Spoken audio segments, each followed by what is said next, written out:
The aroma of fresh baked bread and roasted vegetables filled my suburban Chicago home as the doorbell rang sharply that Friday evening. Little did I know that welcoming Holden and Silas into my life for a simple dinner would unravel years of my own self-deception and force me to question the path I had chosen for so long.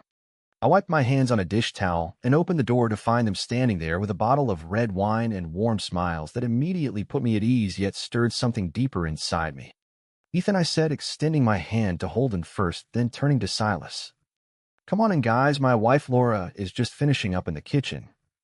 Holden, the taller one with dark wavy hair and those thoughtful brown eyes that always seemed to see more than he let on, shook my hand firmly. "Thanks for having us, Ethan. We brought this from a local winery we discovered last month." Silas, shorter with light brown hair and an easy, confident grin, added, "We figured it would pair well with whatever smells so good in there." As they stepped inside, I noticed how natural they were together, the way Holden lightly touched Silas' back as they walked into the living room. It was nothing flashy, just quiet comfort that made my own marriage feel suddenly routine by comparison. Laura came out from the kitchen, wiping her hands on her apron, and greeted them with genuine warmth. "I have heard so much about you two from Ethan. Please make yourselves comfortable."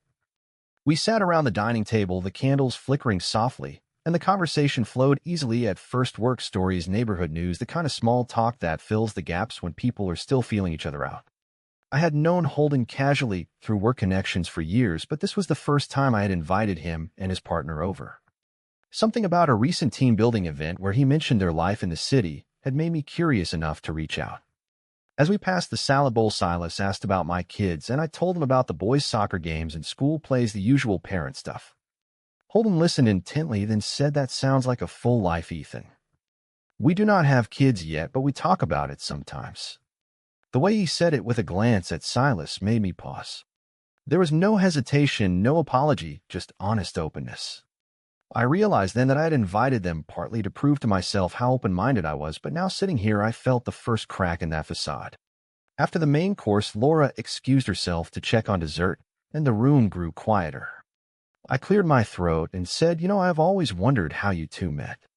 If you do not mind sharing, I would love to hear the story." Holden smiled and looked at Silas, who nodded encouragingly. "It was 8 years ago in Chicago, actually," Holden began. "We both ended up at this little literary reading at a bookstore in Wicker Park.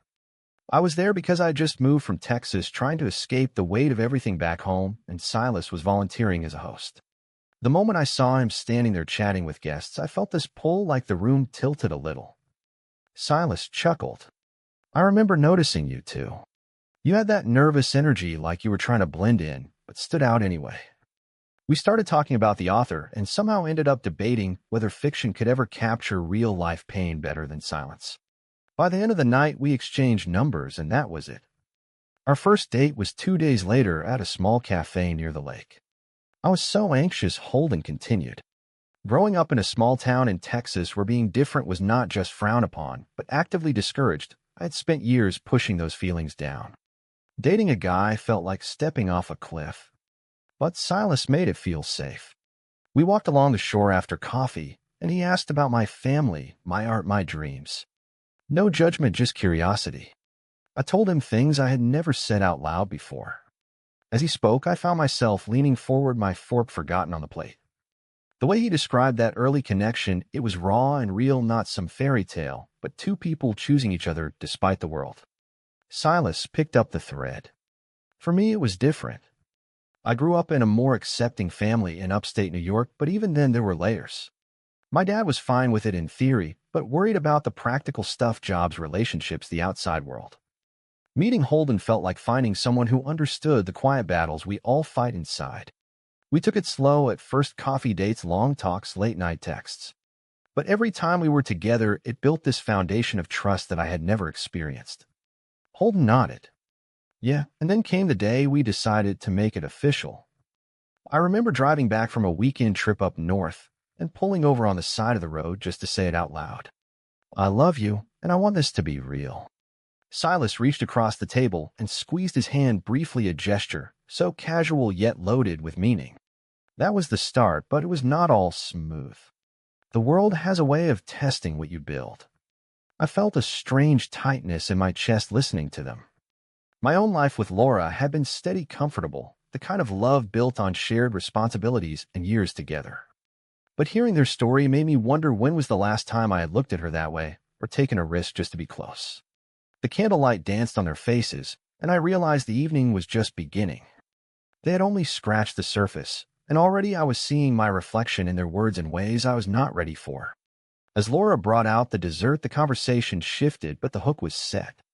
I wanted more of their story, and deep down I knew it would change how I saw everything, including myself. Dessert plates cleared, we moved to the living room with coffee and the wine they had brought. The fire crackled softly in the background, and Holden leaned back in his chair, looking relaxed yet thoughtful. "You asked how we met, but that was just the beginning," he said. "The real story started when we decided to build a life together in the city. After that first year of dating, we moved in together into a tiny apartment in Lincoln Park. It was not much, but it felt like home." Silas laughed softly. "Remember the leaky faucet and the neighbor who played guitar at 3 in the morning?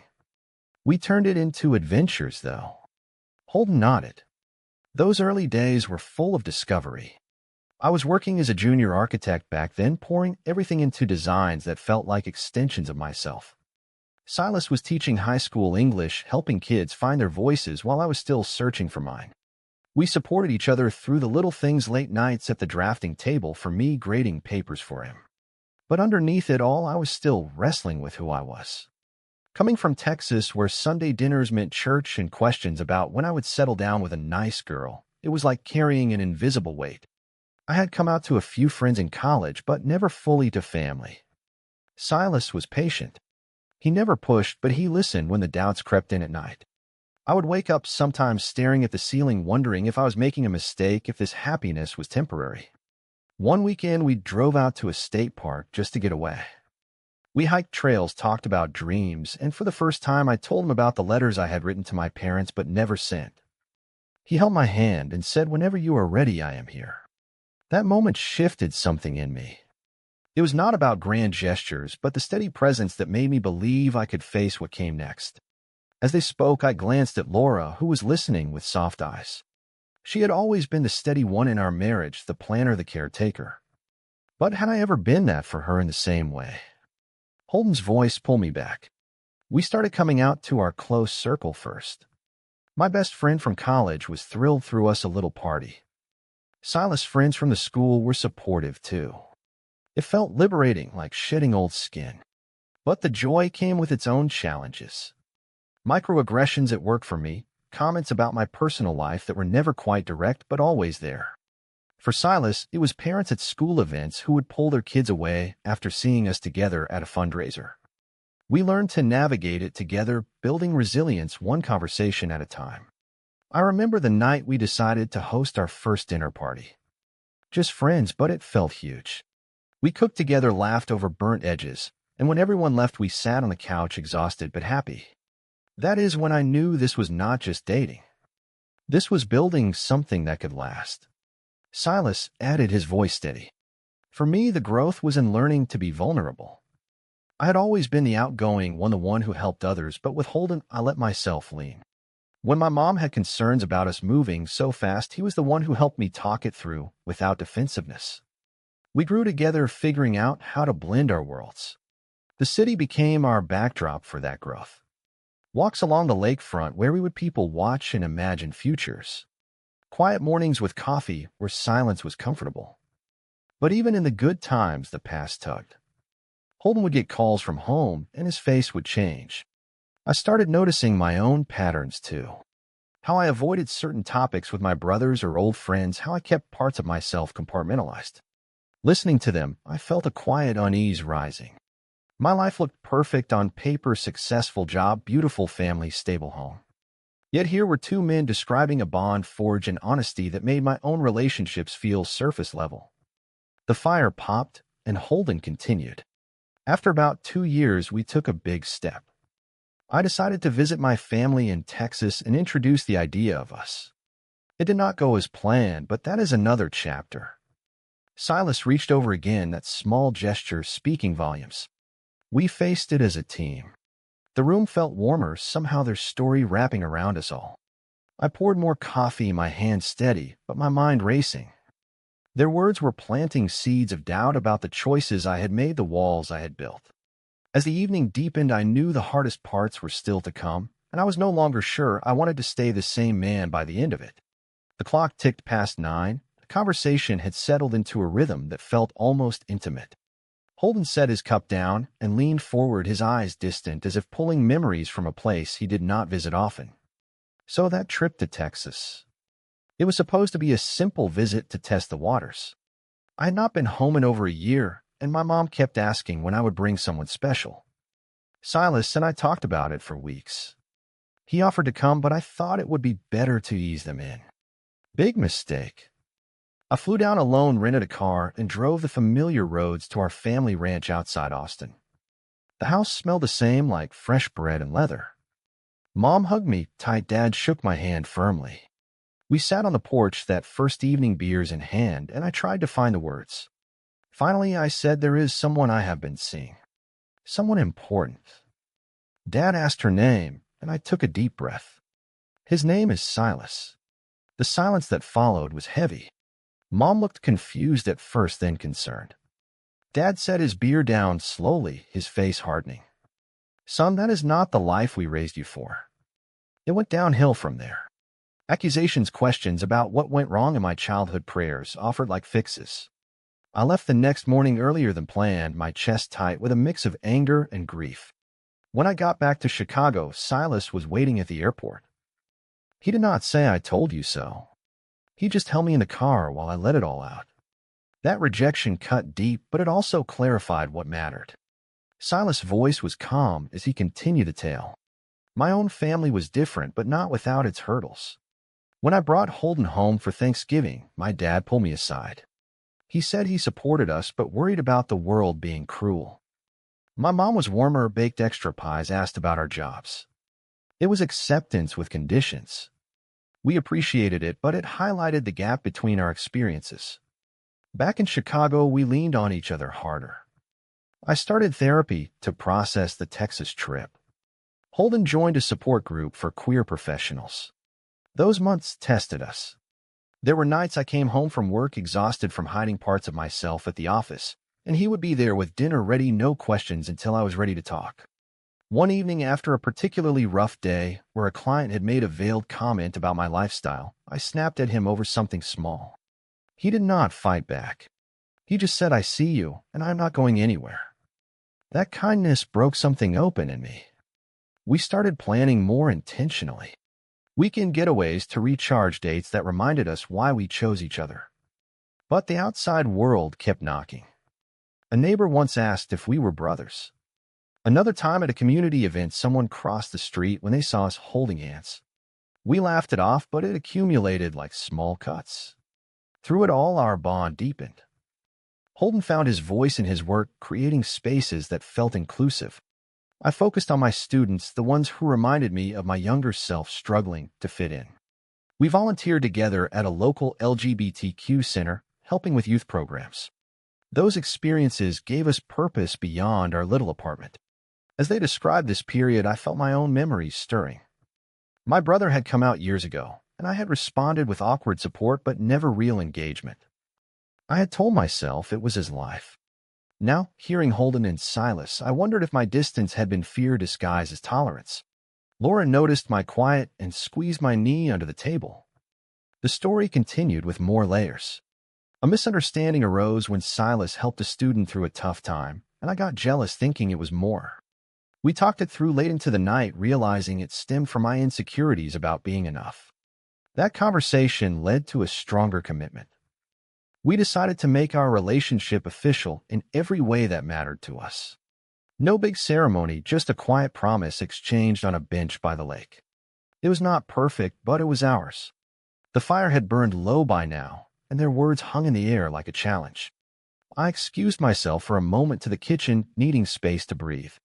Staring at the sink, I realized their journey was mirroring parts of my life. I'd ignore the unspoken tensions, the choices made for comfort over truth. When I returned, they were ready to continue, but the weight on my shoulders had grown. Their story was not just entertainment. It was a mirror, and I was starting to see the cracks in my reflection. Midnight approached, but no one seemed eager to end the evening. Holden stretched his legs and picked up the thread again, his voice lower now as the story turned more challenging. After that promise by the lake, things should have felt solid, but life has a way of throwing curveballs. About 3 years in, I got a big promotion at the firm. It meant more visibility, and with it came the pressure to fit the mold. I started dressing more conservatively, avoiding certain topics in meetings. Silas noticed, and we talked about it, but I brushed it off as necessary for career growth. Then came the incident that shook us. At the firm's holiday party, I brought Silas as my plus one. Most people were polite, but one senior partner made a comment that was not outright cruel, but laced with implication. Later in the parking lot, I overheard two colleagues whispering about us. It stung more than I expected. I snapped at Silas on the drive home, accusing him of not understanding the professional world. He stayed calm, but I could see the hurt. That night, we had our first real fight.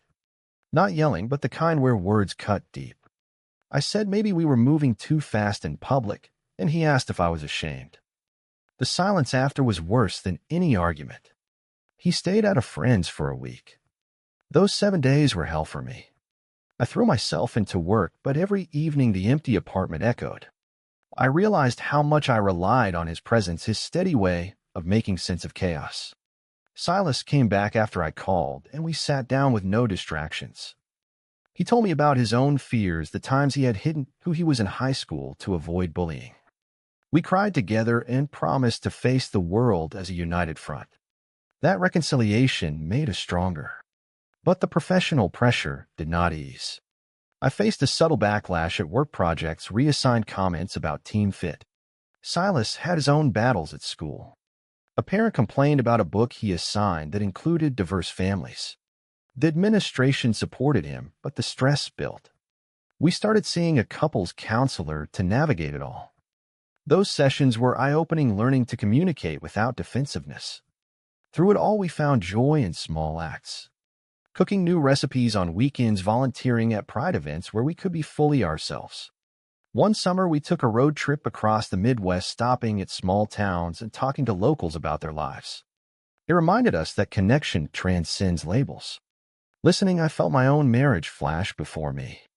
Laura and I had arguments, but they were surface level, about chores or schedules. Never about core identity or shame. Holden's story made me question if I had ever truly risked vulnerability with her. As the night wore on, they shared more. A betrayal by a close friend who outed Holden at a social gathering without permission. The fallout was messy, but it taught us about boundaries. We cut ties and focused inward, building chosen family with friends who truly saw us. Silas took on more advocacy work at school, creating safe spaces for students. I channeled energy into pro bono designs for community centers. Those actions gave us a sense of purpose amid the struggles. "Ethan, you look like this is hitting close to home," Holden said gently at one point. I nodded, not trusting my voice. It was. Their honesty was forcing me to admit that my life choices had been safe, but perhaps at the cost of authenticity. Laura suggested we pause for tea, and as she left the room, I sat with the weight of their words. The difficulties they faced were not abstract. They were lived, etched in their expressions and the way they still reached for each other. By the time we resumed, the story had moved to a lower point, but the foundation they described was unbreakable. Their growth was evident in every detail, and I found myself envying the depth they had forged through fire. The tea steamed in our mugs, and the room felt smaller, somehow more contained, as if the story was drawing us all into its current. Holden continued, his tone measured but laced with a memory of pain. The lowest point came about 5 years in. My dad got sick back in Texas. Heart issues. Mom called in a panic, and I flew down immediately. Silas wanted to come, but I thought it would complicate things. Big mistake again. At the hospital, Dad was weak, but his mind was sharp. He saw me, and the first thing he said was still living that lifestyle. It broke me a little. I spent days by his bedside trying to bridge the gap, showing him photos of our life in Chicago. He listened, but the rejection lingered. Back home, the stress compounded with work. A major project fell through because of office politics tied to my personal life, or so it felt. I spiraled into doubt, questioning everything. Was I selfish for choosing this path? Was Silas better off without the baggage? One night, I told him I needed space. Not a breakup, but distance to figure things out. He respected it, but the hurt in his eyes stayed with me. Those weeks apart were dark. I stayed late at the office, walked the city streets alone, replaying old conversations. Silas on his end focused on his students, but I learned later he barely slept. His sacrifice was quiet. He turned down a promotion that would have meant more travel because he wanted to be available if I reached out. When I finally called him after 3 weeks, it was from a park bench in the rain. I said, "I cannot do this without you." He met me there, and we stood under an umbrella talking for hours. He did not demand apologies. He shared his own fears of losing me, and we rebuilt from there with new rules. No more running. Full honesty even when it hurt. That crisis became our turning point. We started couples therapy again, this time deeper. Learned tools to handle external pressure without turning it inward. I reached out to my mom more regularly, sharing small updates about our life. She began to soften, sending cards on holidays. Small steps, but progress. Silas' family stepped up too, inviting us for longer visits and including us in traditions. The growth was not linear. There were setbacks, but each one taught us resilience. We decided to buy a place together, a small condo with a view of the lake. Renovating it became our project, symbolizing the home we were creating. As they described this phase, I felt my own regrets surface. My marriage to Laura had been comfortable, but when had we last faced a real crisis together and come out stronger? Their story highlighted the power of choice in relationships, the decision to stay and fight. Holden smiled faintly. Through that darkness, we found light in advocacy. We started mentoring young couples at the center, sharing our story anonymously at first, then more openly. It gave us purpose. Silas added that helping others healed parts of ourselves. One student he counseled reminded him of his younger self, and seeing that kid thrive was validation. By now the clock showed 1 a.m, but the energy in the room was electric. Their low point had led to profound awakening, and I was absorbing every detail. My mind raced with parallels to my life, the times I had chosen silence over confrontation, the opportunities for growth I had let pass. Laura yawned but stayed engaged, her hand in mine. Their resilience was inspiring and challenging. As the tale continued into brighter territory, I knew the real climax was approaching, and with it my own moment of reckoning. Coffee refill for the 3rd time, the conversation deepened further as Holden and Silas tag-teamed the next chapter. With the condo settled, we faced external storms that tested everything again. Silas' workplace became a battleground. A new administrator pushed back against inclusive curriculum changes he proposed. Parents' petition meetings got heated. He came home drained but determined. I supported him, attending some meetings, standing silently in the back as a show of solidarity. Then my own work hit a wall. A client pulled out after learning about my personal life through a leaked photo from a community event. It was not overt discrimination, but the effect was the same. We leaned on our network friends from the center, offered advice and connections. One weekend, we attended a rally in downtown Chicago for equality. The energy, there was electric, people from all walks chanting, holding signs. We marched together, hands linked, feeling part of something larger. But backlash followed. Online comments, hateful messages to our shared email. We reported them, but the fear lingered. That period brought us closer. Late nights talking, strategy planning, how to protect our peace. Silas suggested we document our journey in a private journal. Writing it down helped process the emotions.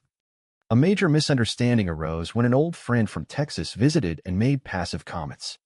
I defended our life, but Silas felt I was too polite. We argued but resolved it by setting boundaries together. No more tolerating subtle digs. The sacrifice came when Silas' family faced their own issue, his sister going through a divorce. He spent weeks helping her, and I held down the fort at home, taking on extra chores without complaint. It was our way of balancing support. Through these pressures, we grew as individuals too. I took up painting again, expressing emotions visually. Silas started running marathons, channeling stress into physical strength. Our shared rituals, like Sunday brunches, became anchors.